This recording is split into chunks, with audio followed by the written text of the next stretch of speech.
অনেকে জিজ্ঞেস করেন যে ফ্রিজে রাখা যাবে কিনা। জি, কুরবানির গোশত ফ্রিজে রাখা যাবে। ইবনে আব্বাস রাদিয়াল্লাহু তাআলা আনহুর মত অনুযায়ী 3 ভাগ করা উত্তম, তবে এটা আবশ্যক নয়। আপনি 1 ভাগ নিজে খাবেন, 1 ভাগ আত্মীয় স্বজন প্রতিবেশীদের দিবেন, আরেক ভাগ গরিব দুঃখীদের মাঝে বন্টন করে দিবেন, এটা উত্তম, কিন্তু এটা আবশ্যক নয়। পুরো গোশত যদি আপনার লেগে যায় আপনি ভোগ করতে পারেন, আর যদি আপনার কাছে অতিরিক্ত গোশত থাকে এটা আপনি আত্মীয়দের দান করুন, গরিব আত্মীয়দের আপনি উপহার দিন, গরিব মিসকিনদের, সুবিধা বঞ্চিত মানুষদেরকে আপনি এগুলো দান করুন।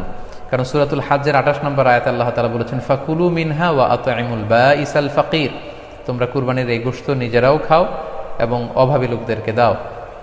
এবং সহিহ বুখারীতে আল্লাহ রাসূল সাল্লাল্লাহু আলাইহি ওয়াসাল্লামের একটি বর্ণনা, আল্লাহ রাসূল সাল্লাল্লাহু আলাইহি ওয়াসাল্লাম বলেছেন, কুলু ওয়া আত'ইমু ওয়াদ্দাখিরু, অর্থাৎ কুরবানির গোশত তোমরা খাও, ওয়া আত'ইমু মানে অন্যদের খাওয়াও, ওয়াদ্দাখিরু এবং তোমরা এটাকে প্রিজার্ভ করে রাখো বা জমা করেও রাখতে পারো। অর্থাৎ আপনি চাইলে ফ্রিজে রাখতে পারবেন,